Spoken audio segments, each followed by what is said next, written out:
गुरुभ्यो नमः। ॐ पूर्णमदः पूर्णमिदं पूर्णात् पूर्णमुदच्यते पूर्णस्य पूर्णमादाय पूर्णमेवावशिष्यते। ॐ शान्ति शान्ति शान्तिः। शङ्करं शङ्कराचार्यं केशवं बादरायणं सूत्रभाष्यकृतौ वन्दे भगवन्तौ पुनः पुनः। ईश्वरो गुरुरात्मेति मूर्तिभेदविभागिने व्योमवद्व्याप्तदेहाय दक्षिणामूर्तये नमः। ॐ शान्ति शान्ति शान्तिः। बृहदारण्यक उपनिषद तृतीय अध्याय सप्तम ब्राह्मण, जिसका प्रसिद्ध नाम है अंतर्यामी ब्राह्मण। अंतर्यामी ब्राह्मण में महर्षि याज्ञवल्क्य और उद्दालक आरुणि के मध्य में संवाद है। सूत्रात्मा के प्रतिपादन के अनंतर सूत्रात्मा का भी आत्मभूत जो अंतर्यामी है, जो सर्वात्मा है, उसका यहाँ पर प्रतिपादन तीन दृष्टि से किया जा रहा है। आध्यात्मिक दृष्टि से, अधिभूत और अधिदैव की दृष्टि से सभी देवताओं का नाम गिनाया गया। भूतों के लिए एक मंत्र में यह सर्वेषु भूतेषु ऐसा कह करके वाक्य उच्चारण किया गया। और अध्यात्म में भी जो जो देवता विशेष हैं इंद्रियों में, उन सबका भी यहाँ नाम लिया गया। बाह्य कर्मेंद्रियों का भी आधार बना करके कुछ कहा गया, और ज्ञानेंद्रियों में भी जो जो तत्त अभिमानी देवता है, उस देवता के भी अंतर्यामी के रूप में यही तुम्हारी आत्मा है, वो अमृत स्वरूप है, ये उद्दालक ऐसा कह करके महर्षि याज्ञवल्क्य कहते हैं। मंत्र संख्या, ये बात चलेगी मंत्र संख्या 23 तक। हम लोग मंत्रों का विचार करते हुए 21वें मंत्र तक विचार कर चुके हैं। विज्ञान की बात और आगे का विचार होना है। पुस्तक में पृष्ठ संख्या 754 754। मंत्र का उच्चारण कर लें। यो विज्ञाने तिष्ठन् विज्ञानादन्तरो यं विज्ञानं न वेद यस्य विज्ञानं शरीरम् यो विज्ञानम् अन्तरो यमयति एष ते आत्मा अंतर्यामी अमृतः।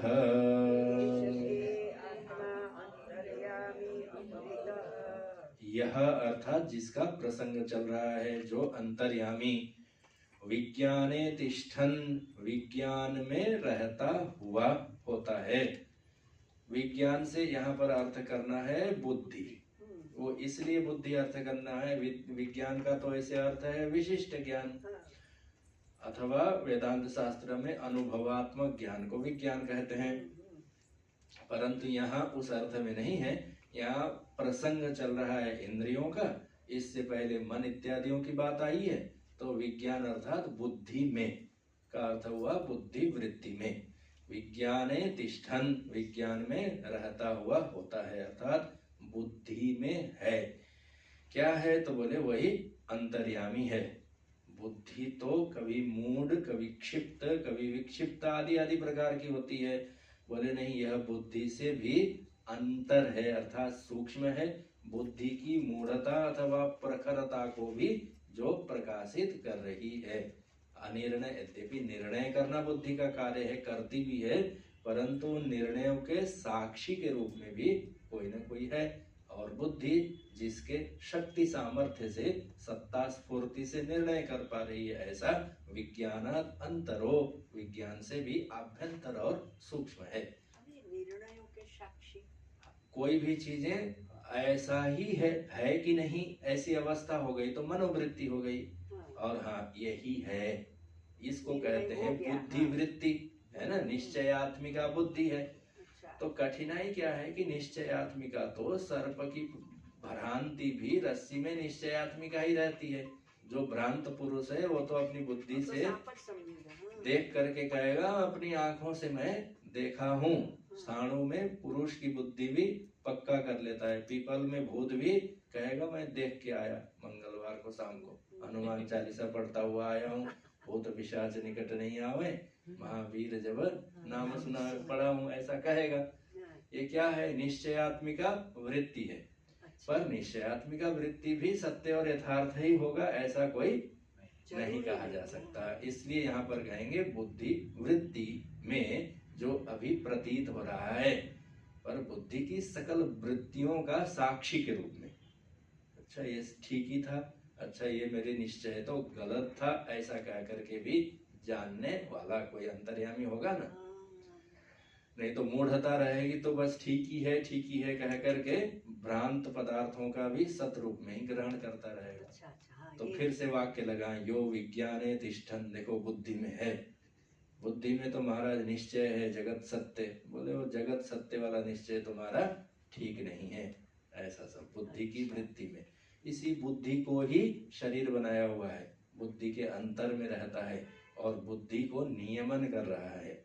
अर्थात बुद्धि निश्चयात्मिका कार्य कर पा रही है, यह नियमन करने वाला कौन? बुद्धि का भी अंतर्यामी। कौन है महाराज बुद्धि का अंतर्यामी? बुद्धि के देवता होंगे। बोले नहीं, वो देवता भी जिस इस अंतर्यामी को नहीं जानता, उस देवता को भी प्रेरित किया हुआ है। पुराणों में आप लोग पढ़ेंगे तो सबके अलग अलग देवता मिलेंगे, मन का मिलेगा, बुद्धि का मिलेगा, सभी के एक एक देवता मिलेंगे जिसका अधिदैव रूप है। कोई ऐसा पदार्थ नहीं जिसका अधिदैव रूप न हो। सप्तशती आदि ग्रंथ अध्ययन करेंगे तो वहां पर भी आप लोगों को मिलेगा, रक्त में है, वसा में है, मज्जा में है, क्या क्या सब।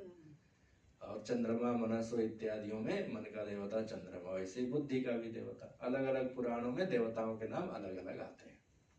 तो यहाँ बुद्धि अभिमानी देवता विशेष को भी नियमन करने वाला कौन है? बोले यह तुम्हारी आत्मा है, यही अंतर्यामी है और यही अमृत है। एक ये अर्थ है। दूसरा एक भी और भी अर्थ ग्रहण करना चाहिए। इसका ये तात्पर्य है कि जहां जहां भी, यत्र कुत्रापि, जहां कहीं भी और जहां जहां भी जो कुछ भी है उसके अंतर्यामी के रूप में तुम्हारी आत्मा ही है। प्रसंग यहाँ पर अध्यात्म का है तो भीतर कितनी चीजें हैं? तो प्रसिद्ध प्रसिद्ध यही चीजें हैं। कुछ कर्मेंद्रियां हैं, कुछ ज्ञानेंद्रियां हैं, कुछ भीतर में ये मन बुद्धि चित्त अहंकार है। अब चित्त अहंकार को अलग से नहीं कहा गया, इसी विज्ञान से ही उनको भी समझ लेना चाहिए कि जो अहंकार में रहता हुआ, अहंकार को ही शरीर बना करके, अहंकार उसको नहीं जानता परंतु अहंकार को ये प्रकाशित करता हुआ कौन है? बोले अहम आत्मा। वही आत्मा है, वही आत्मा है ना, वही अंतर्यामी है। हे उद्दालक तुम्हारी आत्मा है। दूसरा वाक्य लगा करके दिखाएं। आप और हम तो सोचते हैं कि हम ही है, बोले ऐसी कोई बात नहीं है। वही आत्मा है, वही भगवान है, वही परमात्मा है। अहम आत्मा गुडाकेश है ना,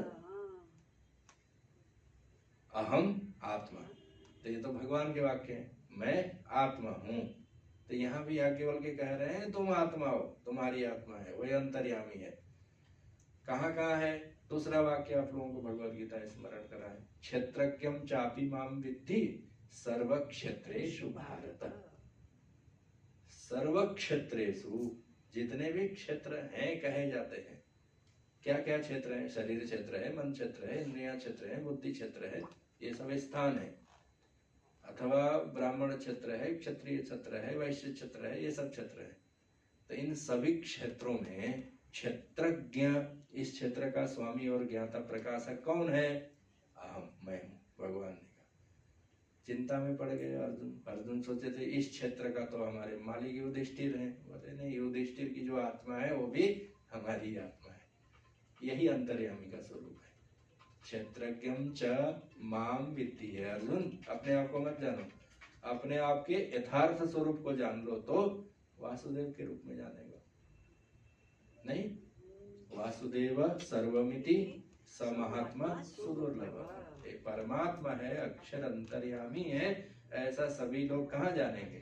जो जान लेगा तो वो महात्मा हो जाएगा। वो महात्मा कोई सुलभ नहीं, अत्यंत दुर्लभ है, कोई कोई जान पाता है। तो वासुदेव सर्वमिति चाहे आप वो लगाइए, चाहे क्षत्रज्ञम चापि माम विद्धि इसको लगाइए, चाहे अहम आत्मा गुडाकेश इस वाक्य को लगाइए, चाहे याज्ञवल्क्य महर्षि का वचन कहिए कि ये शते आत्मा अंतर्यामी अमृत है उद्दालक, यही तुम्हारी आत्मा है, वो अंतर्यामी है और वह अमृत स्वरूप है। कहाँ है गुरुदेव? तुम्हारी बुद्धि में है।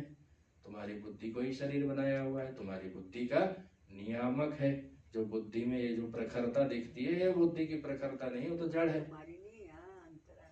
ये तो आत्मा की प्रखरता है, उसका अमृतत्व है, उसकी चेतनता है, आत्मा ही है। अभी नहीं जानता कहाँ कहाँ है। हमारी बुद्धि सर्वत्र है, जहाँ जहाँ बुद्धि जाती है वहाँ वहाँ है। तो ये सब अंतर्यामी का विवेचन करते हैं। बुद्धि में रहता हुआ बुद्धि को ही शरीर बना करके बुद्धि के ही करण उपकरणों को अपना करण उपकरण मानता हुआ और बुद्धि को अंतर्यामी रूप से नियमन करता हुआ, हे उद्दालक ये तुम्हारी आत्मा है। ऐसे आत्मा की महिमा है। और एक इंद्रिय की बात यहाँ पर बताते हैं 23वें मंत्र में, जो कर्मेंद्रिय है, प्रजनन रूपी प्रजनन इंद्रिय का बताते हैं। यो रेतसी तिष्ठन् यो रेतो अंतरो यमयति तिष्ठन् रेतसो अंतरो यम रेतो न वेद यस्य रेतः शरीरम् यो रेतो अंतरो यमयति एष ते आत्मा अंतर्यामी अमृतः अदृष्टो द्रष्टा अश्रुतः श्रोता अमतो मंता अविज्ञातः विज्ञाता न अन्यः अतोऽस्ति द्रष्टा न अन्यः अतः अस्ति श्रोता नान्योऽस्ति मंता नान्योऽस्ति विज्ञाता एष ते आत्मा अंतर्यामी अमृतः अत अन्यत् आर्तम् ततः ह उद्दालक आरुणिः उपरराम।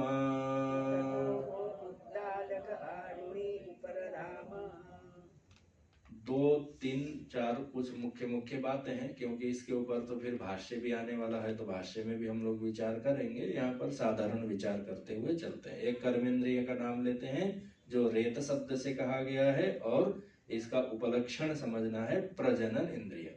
जो प्रजनन इंद्रिय में रहता हुआ प्रजनन इंद्रिय को ही शरीर बना करके उसके करण उपकरणों को अपना उपकरण करण बनाता हुआ और उसको नियमन करता हुआ जो है, वही तुम्हारी अंतर्यामी आत्मा है। वो अमृत स्वरूप है, उसी से संपूर्ण चराचर जगत की उत्पत्ति होती है। उद्दालक ऐसा समझ लेना चाहिए। गुरुजी आपने बता तो दिया, संपूर्ण अधिदैव में बताया, अधिभूत में बताया, अध्यात्म में भी जो कुछ हमको समझ में आ रहा था कि इसमें ये देवता हैं, इन सब देवताओं में बता तो दिया, पर जैसे ये देवता है ऐसा दिखाई देता है, ये भूत है ऐसा दिखाई देता है, ये वस्तु व्यक्ति पदार्थ है, ये काल है ऐसा अनुभव में आता है, पर ये अंतर्यामी सुनने पर भी वैसा समझ में आता हुआ तो लग नहीं रहा है। ऐसा उद्दालक के मन में आया। हे याज्ञवल्क्य, आप जो कहते हैं सत्य है, यथार्थ है, परंतु हमारे बुद्धिगम में नहीं हो रहा है। स्वाभाविक रूप से ये प्रश्न आपके हमारे सबके मन में रहता ही है।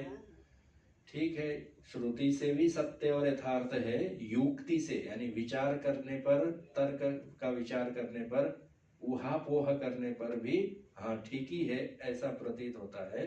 पर वो जो यथार्थ है उसकी अनुभूति उस प्रकार से नहीं होती, अन्य ही दिखाई देता है। तो इसी बात को दृढ़ करने के लिए यहाँ बहुत ही प्रसिद्ध अंतर्यामी ब्राह्मण के वाक्य हैं जो अभी हम लोगों ने पढ़ा। हे उद्दालक, जैसे तुमने पृथ्वी को देखा है ना, आकाश को, जल को, तेज को, वायु को, अथवा यहाँ भी शरीर को, इंद्रियों को, मन, बुद्धि आदि आदि को देखते हो, ऐसा ही यदि उस आत्मा को देखना चाहते हो तो ऐसा संभव नहीं है, क्योंकि वो आत्मा चक्षु इत्यादि इंद्रियों का विषय नहीं है, इसलिए वो अदृष्ट है। अदृष्ट इसलिए है कि वो दृश्य नहीं है बल्कि स्वयं दृष्टा है। दृष्टा, अदृष्ट, दृष्टा, वो स्वयं अदृष्ट है, यानी चक्षु इंद्रिय का विषय नहीं है, परंतु चक्षु इंद्रिय के जो विषय है, चक्षु जिसको विषय कर रही है, चक्षु का जो अंतर्यामी है वो है। वो न परमात्मा होता तो फिर चक्षु इन घटपट इत्यादियों का विषय कैसे करती। साक्षी भी कह सकते हैं। साक्षी है, साक्षी का स्वरूप है। यह चक्षुषा न पश्यति, येन चक्षुंषि पश्यति, येन मनसा न मनुते, येन हुर्न मनोमतम। सभी उपनिषदों में यही अर्थ है, पर उसके वाक्य अलग अलग हैं। शब्दावली, वाक्यावली अलग अलग हैं, पर उसका तात्पर्य अर्थ यही है। क्योंकि इतना सुनने पर कि अधिदैव में भी है, अध्यात्म में भी है, अधिभूत में भी है, बहुत अच्छी बात है गुरु जी याज्ञवल्क्य ऋषि, परंतु दिखाई तो देना चाहिए ना वो आत्मा। लोग तो यही कहते हैं, आजकल के भी लोगों की भाषा यही है कि भगवान दिखता क्यों नहीं है ना। तो भगवान दिखता है, पर वो भगवान औपाधिक होकर के दिखता है, पशु पक्षी के रूप में दिख रहा है, पेड़ पौधों के रूप में दिख रहा है, जड़ चेतन के रूप में दिख रहा है, नदी नाले के रूप में दिख रहा है, इसी रूप में दिखेगा। उपाधिक और निरुपाधिक उसकी अवस्था क्या है? अरे भाई, जैसा जिससे के माध्यम से दिख रहा है, वो देखने वाले की दृष्टि में बैठा हुआ दृष्टा, ये जो आत्मा है। अदृष्ट आत्मा, अदृष्ट यानी चक्षु इंद्रिय का विषय नहीं है, परंतु चक्षु जिससे, किससे? अंतर्यामी से। अंतर्यामी होने के कारण चक्षु विषयों को विषय कर रही है। उस अर्थ में यहाँ का अदृष्टो दृष्टा। अच्छा, कुछ चीजें दिखाई नहीं देती हैं, स्वर्ग भी नहीं दिखाई देता, तो विश्वास करते हैं? हाँ, करते हैं। जमीन के नीचे खजाना है और कोयले हैं, ये भी तो ऐसे नहीं दिखता, पर खोद खोद करके तो लोग निकाल लेते हैं, तो बाद में पता चलता है कि है। जैसे स्वर्ग है, दिखता नहीं है नेत्र से, परंतु सुन करके तो विषय बना लेते हैं। तो वैसे ही क्या यह आत्मा भी वैसे ही वाणी का विषय है?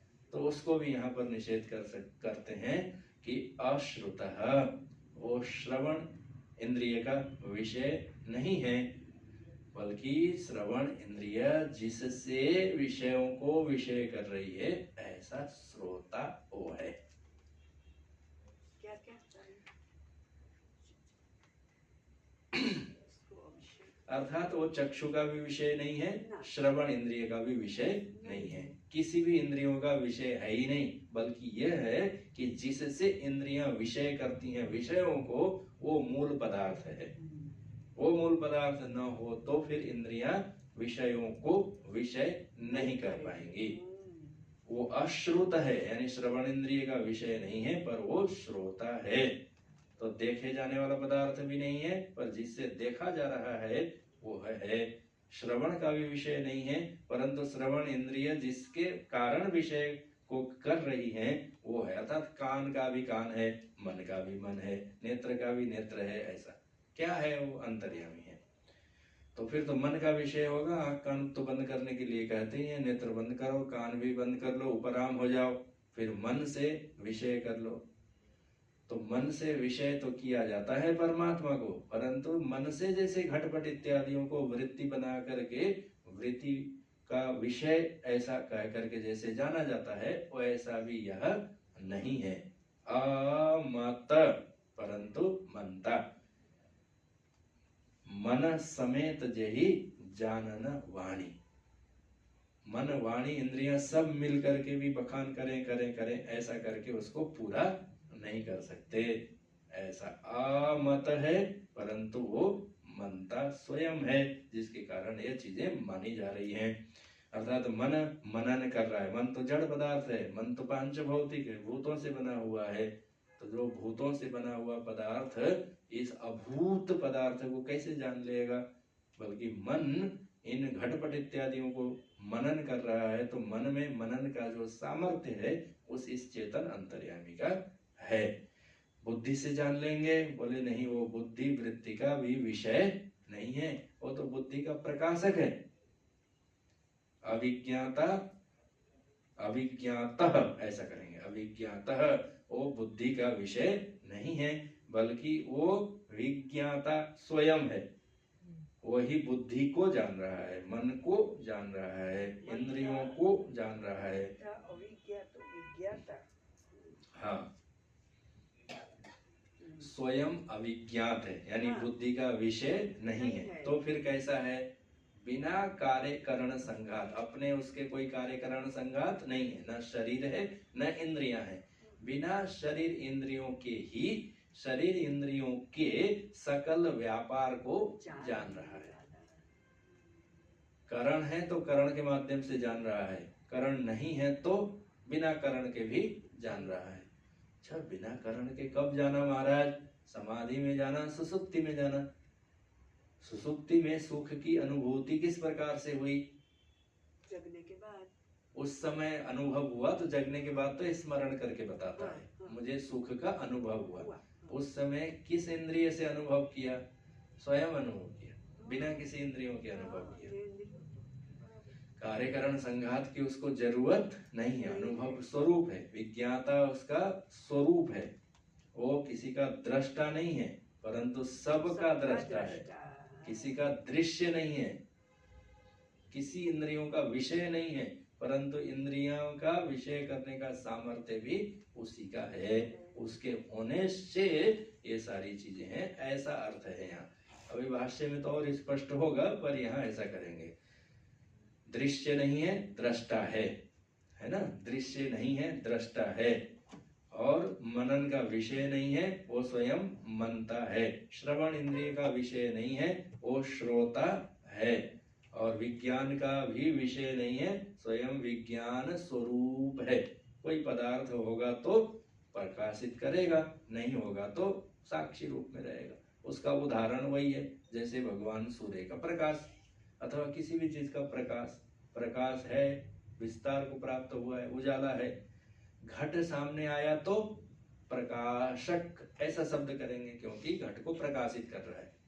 सूर्य जगत के प्रकाशक है। कब? जब जगत है तब। और जगत नहीं रहेगा तो प्रकाशक ऐसा नहीं बोल पाएंगे, तब प्रकाश मात्र ऐसा कहेंगे, है ना? सूर्य क्या है? प्रकाश है।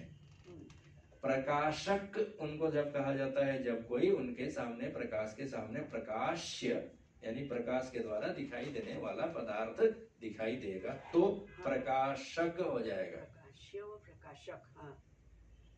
और प्रकाश्य पदार्थ नहीं होंगे तो उसमें प्रकाशक ये आरोप आप नहीं कर सकते। तब क्या रहेगा?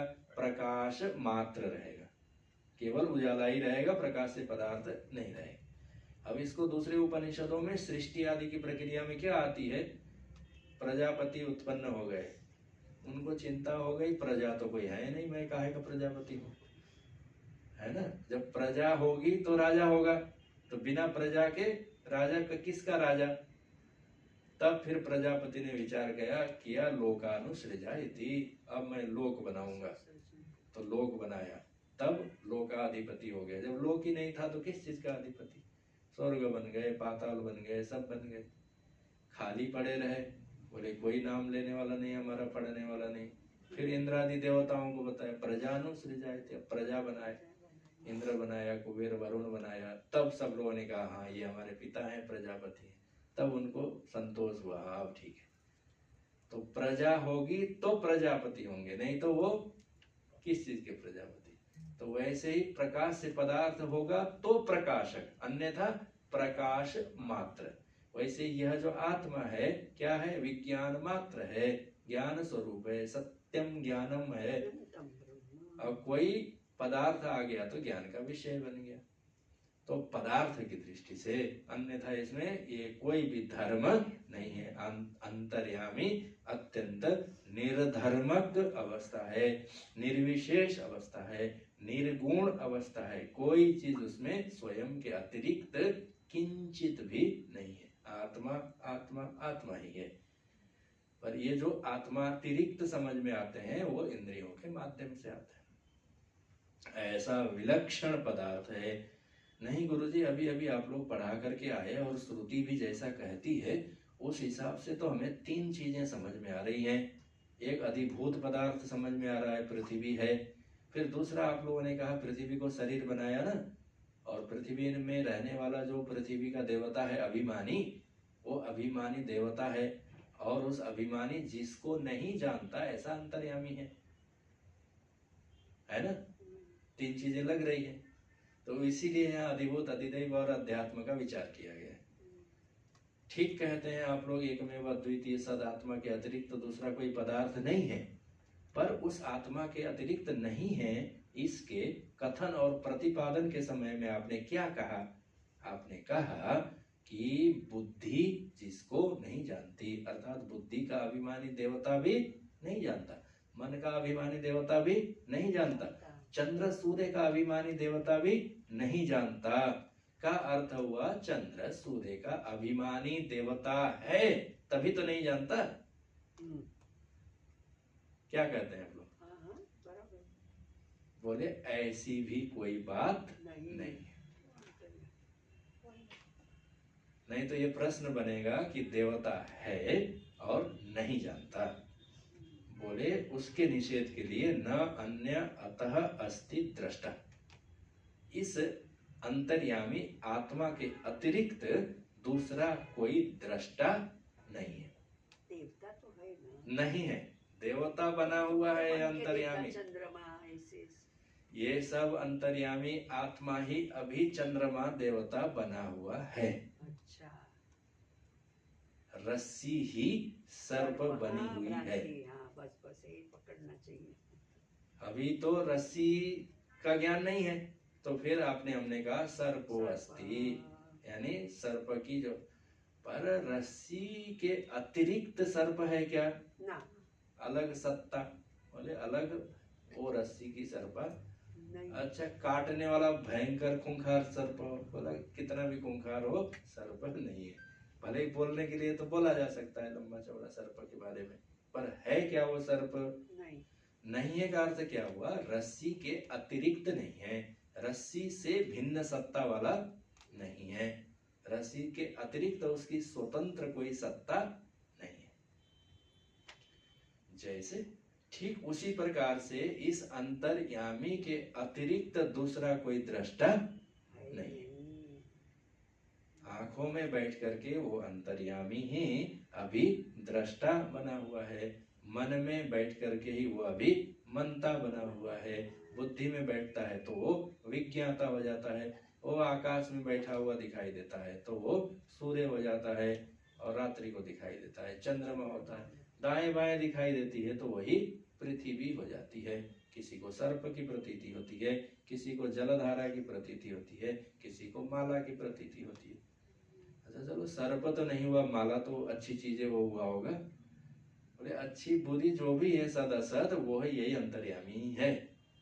बोलने के लिए सद असद नानात्व तो बोला जाएगा। न अन्य अतः अस्ति दृष्टा, इस अंतर्यामी के अतिरिक्त दूसरा कोई दृष्टा नहीं है। न अन्य अतः अस्ति श्रोता, इस अंतर्यामी के अतिरिक्त अभी दूसरा कोई श्रोता नहीं है। न अन्य अतः अस्ति मंता, इस अंतर्यामी के अतिरिक्त दूसरा कोई मंता नहीं है। अर्थात अंतर्यामी ही है, दूसरे किसी की सत्ता है ही नहीं। का अर्थ क्या हुआ? अंतर्यामी ही अभी चक्षु में आरूढ़ होकर के दृष्टा बना हुआ है। परमात्मा ही इस शरीर में आरूढ़ होकर के क्या बना हुआ है? जीवात्मा बना हुआ है। भगवद गीता चाहे तो मिला करके देख ले। उपद्रष्टा नुमंता च हरता भोक्ता महेश्वरः परमात्मेति चाप्युक्तो देहेस्मिन् पुरुषः परः। हे अर्जुन, उपद्रष्टा कभी कभी तंग हो जाता है तो फिर उपद्रष्टा हो जाता है, नजदीक में बैठ करके देखने वाला है। ऐसे ही है, शरीर इंद्रियों को देखता है, हाँ मूड बुद्धि है, मन है, लगता नहीं है, शरीर है, बूढ़ा हो गया, कभी कभी नजदीक से देखता है शरीर को, पड़े रहने दो। अब भूख प्यास लगती है तो फिर कहता है पड़े रहने देने से तो काम नहीं चलेगा, इसको चाय पानी पिलाना पड़ेगा। अनुमंता वो कहता है चलो इसको चाय पानी अन्न इत्यादि खिला पिला करके बलिष्ठ रखो। थोड़ी देर देखता है, थोड़ी देर अनुमंता अनुमोदन करता है, फिर भरता उठा करके ले जाता है फ्रिज के पास। भोगता फिर नाना प्रकार की चीजें फल फ्रूट्स खिलाता है। स्वामी है, मालिक है ना, चाहे तो पड़े रहने दे, चाहे तो खिलाए पिलाए इसको। एकादशी है बोल करके भूखा रखेगा, और आज तो पारायण करने का दिन है, द्वादशी, खिलाओ, खिलाएगा। पर है क्या? परमात्मा इति, ये परमात्मा ही है। जब शरीर के साथ संबंधित हो जाता है तो अलग, मन बुद्धि के साथ संबंध कर लेता है तो अलग। परमात्मेति च अपि उक्तः, कहाँ है ये परमात्मा? बोले अस्मिन् देहे, इसी शरीर में है। शरीर में रहता है तो शरीर ही होकर के रह रहा है। विमूढ़ा नानुपश्यन्ति, पश्यन्ति ज्ञान चक्षुषः।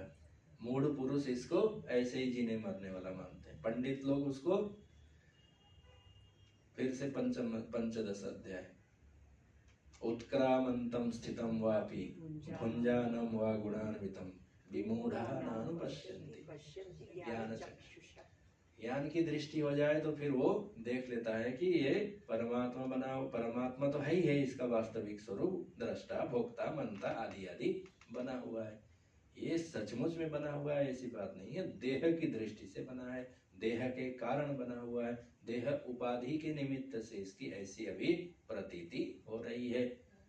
जैसे एक स्वर्ण है, वो स्वर्ण की अभी प्रतीति आभूषण के रूप में हो रही है, नहीं, मिट्टी की प्रतीति अभी घड़े के रूप में हो रही है। नाम तुरंत बदल गया, पहले मिट्टी ऐसा था, अब घट ऐसा हो गया।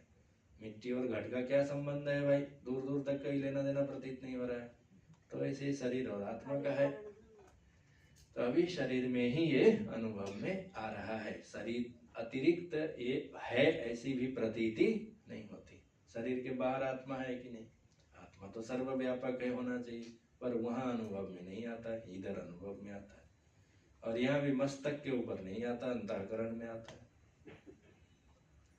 सिर के ऊपर नहीं आता, पैरों में नहीं, घुटनों में भी नहीं, वैसी अनुभूति नहीं होती। कहाँ होती है? तो हृदय में होती है। तो विशिष्ट अनुभूति का वो स्थान है, वहां अनुभव में आने पर भी है व्यापक और सर्वत्र। ऐसे अंतर्यामी परमात्मा के अतिरिक्त दूसरा कोई दृष्टा नहीं है। परमात्मा ही अभी दृष्टा बना हुआ है, वही श्रोता बना हुआ है, वही मनता बना हुआ है। इस बात को कई बार निषेध किया गया। न अन्य अतो अस्ति दृष्टा, न अन्य, न निषेध के लिए अन्य अतिरिक्त। किससे अतिरिक्त? जिसका प्रसंग चल रहा है। अन्य अर्थात दूसरा कोई। दूसरा किसका प्रसंग आ गया था? वही जो देवता का प्रसंग आ गया था ना, आत्मा अलग देवता अलग। बोले आत्मा ही अभी देव रूप में अनुभव में आ रहा है। हम अपनी आत्मा को सूर्य में देखते हैं। बोले नहीं, सूर्य तो, सूर्य आत्मा जगतस्तुषश्च मंत्र है। सूर्य तो जगत की आत्मा है, यथार्थ है। तो जगत से बाहर है क्या? ये शरीर इंद्रिय भी तो जगत से बाहर नहीं है, और सबकी आत्मा सूर्य भगवान है। हमारी आत्मा ही सबकी आत्मा है। हे श्वेत के, हे उद्दालक, तुम्हारी आत्मा ही सबकी आत्मा है, यानी आत्मा एक ही है। इस आत्मा के अतिरिक्त दूसरा कोई दृष्टा नहीं है, दूसरा कोई श्रोता नहीं है, दूसरा कोई मनता नहीं है। इस आत्मा के अतिरिक्त दूसरा कोई विज्ञाता नहीं है। सभी क्षेत्रों में यही एक अद्वय आत्मा ही है। देहादियों के कारण इस प्रकार से अलग अलग अनुभव में आ रहे हैं। न अन्यो अतो अस्ति विज्ञाता, इस विज्ञाता के अतिरिक्त दूसरा कुछ नहीं है। यही श्वेत, यही उद्दालक तुम्हारी आत्मा है। एषते आत्मा अंतर्यामी अमृतः। नहीं गुरुजी, हमको तो कुछ कुछ तो दूसरा भी है, ऐसा अनुभव में आता है बार बार। कुछ तो होना ही चाहिए आत्मा के अतिरिक्त, अनात्मा नाम की चीज तो होनी चाहिए। तो यहाँ देखिए श्रुति कैसे निषेध करती है, अतः अन्यत आर्तम, इस अंतर्यामी आत्मा के अतिरिक्त अन्य यदि कुछ भी है ऐसी प्रतीति हो रही है तो वो आर्त है। आर्त का अर्थ यहाँ करेंगे तुच्छम विनाशी। आभूषण में आर्त जिज्ञासु नहीं वो वाला अर्थ नहीं, सॉरी, अन्यत आर्तम माने तुच्छम अथवा विनाशी, अच्छा, छोटा। हाँ हाँ, जैसे नो एग्जिस्टेंस काइंड। उदाहरण क्या है इसका? उदाहरण है सोने के, स्वर्ण, उसके अतिरिक्त ये जो आभूषण नाम की चीज होती है, गहना जिसको बोलते हैं, गहने की क्या वैल्यू है? सोने की ही वैल्यू है ना, सोने के अतिरिक्त ये कंकण है, ये कुंडल है, इसको बनाने में ऑर्डर दे करके बनाए और 10,000 रुपया लगा इसका, उसका क्या मूल्य है? आपकी हमारी दृष्टि में 10,000 है क्योंकि ऑर्डर दे के बनाया गया है वो वाला डिजाइन, पर स्वर्णकार की दृष्टि में वो 10,000 रुपए एक्स्ट्रा नहीं है। यदि आप उसको कहेंगे कि ये डिजाइन बनवाने में हमें 10,000 रुपया लगे थे, इसलिए सोने का दाम 1,30,000 और हमारे डिजाइन के दाम 10,000, तुम 1,40,000 दो, तो दुकानदार कहेगा 1,20,000 देंगे, 10,000 कम करके देगा। क्यों? क्योंकि सोने के अतिरिक्त चाहे वो आभूषण आप कुछ भी नाम, वो आप कहेंगे कि नहीं ये जो आभूषण है ना ये मैं सिर में पहनता हूँ मुकुट बना करके, तो मुकुट का तो कुछ ज्यादा दोगे, बोले आर्तम। ये जो मुकुट नाम की चीज है वो आर्त है, तुच्छ है, विनाशी है, उसका वास्तविक दृष्टि से कोई मूल्य नहीं है, मूल्य तो केवल सोने का है। जैसे वैसे ही अविनाशी अंतर्यामी आत्मा के अतिरिक्त अन्य पदार्थ ऐसे ही आर्त है। जैसे रस्सी में सर्प क्या है? आर्त है, यानी उसका अलग से कोई मूल्य नहीं है। आभूषण आर्त है, उसको अन्य श्रुतियों में कहा वाचारंभणम विकारो नामधेयम। जितने का भी आप नाम ले ले करके बुला रहे हैं वो केवल बोलने सुनने के लिए तो अच्छे हैं, परंतु उनकी वास्तविक मूल्य कुछ भी नहीं है। वैसे इस अंतर्यामी आत्मा के अतिरिक्त जो कुछ भी मन बुद्धि में आते हैं तो वो सब पदार्थ विनाशी ही है। ब्रह्म ही सत्य है, अंतर्यामी ही सत्य है, अन्य पदार्थ ऐसे तुच्छ हैं। अतः अर्थात अस्मात् कस्मात् अंतर्यामिणः, इस अंतर्यामी से अन्य जो कुछ भी है ये तुच्छ है, विनाशी है, नाशवान है, क्षणभंगुर है। और ये जो अंतर्यामी आत्मा है ये तो अमृत है और ये तुम्हारा उद्दालक स्वरूप है। ततः इतना कहे जाने पर वो उद्दालक जिन्होंने बड़े जोर शोर से प्रश्न पूछा था कि ऐसा कोई है अंतर्यामी, देवताओं का भी देवता, मनुष्यों का भी देवता, पशु पक्षियों का भी देवता, जो साहस पूर्वक पूछे थे आरुणि ऊपर राम। अब आगे उनसे पूछने के लिए कुछ भी बाकी नहीं रहा, कोई प्रश्न ही नहीं बने। यही एकमेव अद्वितीय अंतर्यामी ही सर्वत्र है। गुरु की आत्मा भी वही, शिष्य की आत्मा भी वही, पंडित की आत्मा भी वही, चांडाल की आत्मा भी वही, कंकण की आत्मा भी स्वर्ण, कुंडल की आत्मा भी स्वर्ण, घड़े की आत्मा भी मृत्तिका और दिए की आत्मा भी मृत्तिका। मिट्टी के अतिरिक्त तो दूसरा कुछ पदार्थ उसमें नहीं, चाहे गहना कोई भी हो, सोना ही उसका आत्मा है। चाहे मनुष्य है, ब्राह्मण है, क्षत्रिय है, अच्छा है गृहस्थ है, सन्यासी है, वानप्रस्थ है, अच्छा है बूढ़ा है, बच्चा है, इन सब की आत्मा क्या है? तो विचार करते करते जाएंगे तो इन सब की आत्मा पंचभूत ही है। अभूतों की आत्मा क्या है? तो जिससे भूत उत्पन्न होते हैं, पृथ्वी की आत्मा। ये सब विचार यही करते हुए पृथ्वी की आत्मा क्या है? जल है, जल के अतिरिक्त पृथ्वी के अलग से सत्ता नहीं है। फिर तेज है, फिर वायु है, वायु की आत्मा क्या है? आकाश है, आकाश की आत्मा क्या है? बोले पंचतन मात्रा है, शब्द है। और शब्द की आत्मा क्या है? तो वो तो त्रिगुणात्मिका माया है। अच्छा, माया की आत्मा क्या है? विचार करते जाएंगे तो यही अक्षर अंतर्यामी परमात्मा के अतिरिक्त दूसरा कोई पदार्थ नहीं मिलने वाला है। इसलिए हे उद्दालक, यही तुम्हारी सर्वांतर्यामी आत्मा है, इसका स्वरूप अमृत है, ऐसा समझ लेना चाहिए। जैसे पृथ्वी मंत्र के ऊपर, यानी जब आरंभ किया गया था इस प्रकरण को, तो वहां पर जो पृथ्वी को लेकर के विचार किया गया था देवता को, वहां अधिदैव का विचार था। अब यहाँ पर फिर से प्राण इत्यादि जो हम लोग मंत्र पढ़ करके आए हैं, मंत्र संख्या 16 से अध्यात्म आरंभ हुआ था। 3 में पृथ्वी यानी अधिदैव 14 तक, 15वें में जाकर के अधिभूत, और 16 से लेकर के 23 तक अध्यात्म यानी इसी शरीर को लेकर के था। शरीर आरंभ किया गया था तो तब प्राण कहा गया था, यो प्राणे तिष्ठन आदि मंत्रों के द्वारा। तो उसके ऊपर और आगे भाष्य आरंभ करते हैं, अथ अध्यात्मम ऐसा कह करके, अथ आरंभ के लिए अब अध्यात्म दर्शन कहा जाता है। कथन किया जाएगा अध्यात्म का और बात होगी आत्मा की, नहीं बात होगी, बोला जाएगा प्राण पर समझा जाएगा आत्मा।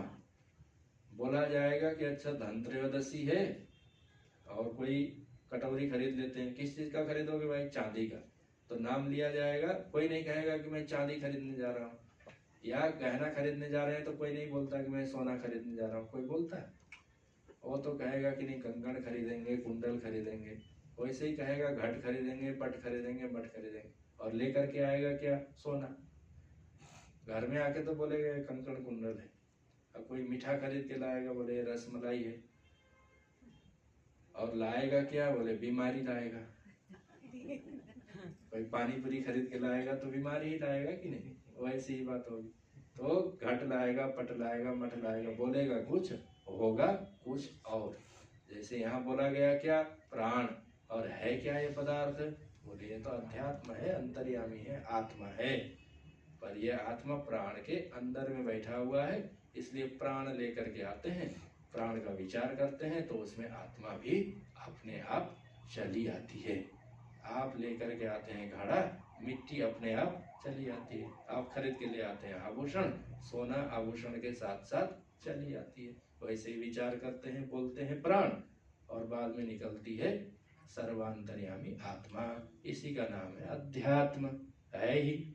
अब ले करके जाते हैं घट, और घट के अंदर घटाकाश जाता जाता है, क्योंकि घटाकाश तो कोई महाकाश से भिन्न पदार्थ नहीं है। अलग से उसको भार ढोना भी नहीं पड़ता, अलग से भी नहीं लाना पड़ता।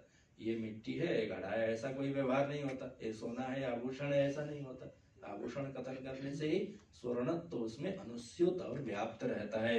वैसे अध्यात्म में यह प्राण ऐसा कहने पर आत्मा ही है, प्राण नहीं है। अज्ञानी लोग कहते हैं प्राण है, प्राण दृष्टि रखने वाले लोग कहते हैं, पर जो ज्ञानी है वो तो कहता है ये आत्मा है।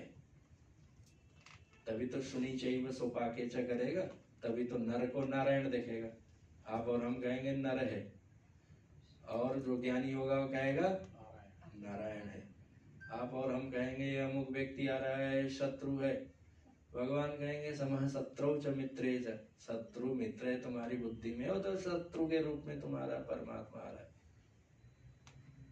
व्यवहार में थोड़ी सी भिन्नता होती है, परंतु जैसा देवता वैसी पूजा। पर है क्या? सब परमात्मा के ही रूप हैं। तो लोग तो इन बातों को लेकर के थोड़े संशयग्रस्त रहते हैं। मान ले पूज्य स्वामी अखंडानंद जी के प्रवचन में लिखा हुआ है, संभवतः मान लीजिए आपके घर में चोरी करने के लिए 4 चोर घुस आए, और आपके मन में आए, ये उदाहरण उसी के लिए है जो हाथी के ऊपर नारायण देखने वाला था। गुरु ने कहा था सर्वत्र नारायण है, तो हाथी जो पागल था, हाथी के पागल हाथी के सामने भी नारायण है बोल के चलने वाला बेचारा कुचला गया, हड्डी पसली तोड़वा करके गुरु जी के पास आया, उसने शिकायत की। ये उदाहरण आप लोगों ने कई बार सुना है। तो गुरु जी को शिकायत की कि आप तो कहते थे हाथी में भी, पशु पक्षी में भी नारायण है, तो नारायण क्या कुचलता है? तो गुरु ने कहा था कि हाथी के ऊपर भी कोई था क्या? बोले हाँ, एक आदमी बैठा था। क्या बोलता था? वो बोलता था सामने मत आओ, हाथी पागल है। वो भी तो परमात्मा ही बोल रहा है। तो उस समय तुमको याद नहीं आया कि ऊपर सबसे बैठ करके नारायण बोल रहा है? बोले गुरु जी आप तो उसके बारे में तो नहीं बताए थे, खाली हाथी के बारे में। तो ये तो मनुष्यों के अविचार का है। तो आपके हमारे घर में 4 चोर घुस आए और कहें रुपए निकालो, और आप हम कहें कि आप तो नारायण हैं, तो कैसे चलेगा? नारायण है उस समय आपको अगरबत्ती से धूरसी धूर्व धूर्वंतम नहीं करना है। और नारायण है उसकी पूजा करने की पुजारी थाने से आएंगे और लाठी डंडे से पूजा करेंगे, वैसा रूप बना के आया है ना। क्योंकि अभी नारायण का ही रूप है, पर वो ऐसा रूप बना करके आया है कि उसकी स्तुति नमोस्तुनंता ऐसे नहीं होगी, उसकी स्तुति होगी 100 डायल करके। तो पुजारी वहां से आएंगे थाने से लेकर के, वहां उसका वैसा सत्कार करेंगे, क्योंकि वो रूप ही वैसा बना के आया है परमात्मा का। यदि उसको उसी स्थान में हलवा पूड़ी खाने का होता तो पंडित का वेश बना के आता, साधु बना के आता। तो नारायण जब साधु के रूप में आएगा तो हलवा पूड़ी, पुष्पमाला और चंदन अक्षत और दक्षिणा से पूजा करेंगे, और चोर के रूप में आएगा तो उसकी जैसी पूजा होनी चाहिए, जहाँ होनी चाहिए वहां होगी, करनी चाहिए बराबर। पर जहाँ चोर में भी आएगा, साधु में भी आएगा, किसी भी अवस्था में है तो परमात्मा ही, इसमें कोई संदेह नहीं है। पर एक समान तो पूजा नहीं होगी ना। पूजा जिस जैसा देवता वैसी पूजा। यादृशी शीतला देवी तादृशो वाहनो खरः, वैसी होगी। तो है क्या, बोले ये परमात्मा ही है, पर नाना रूप से दिखाई देता है, सबको अलग अलग अनुभव में आता है। जो ज्ञानी होते हैं एकमेव अद्वितीय सत आत्मा अंतर्यामी को ही देखते हैं। जिनकी ऐसी दृष्टि नहीं रहती है तो वो भेद देखते हैं।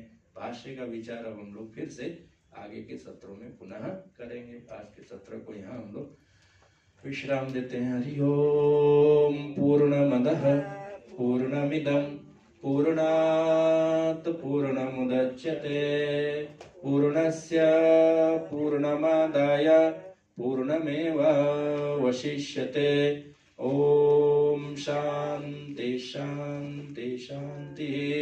शंकरं शंकराचार्यं केशवं बादरायणं सूत्रभाष्यकृतौ वन्दे भगवन्तौ पुनः पुनः।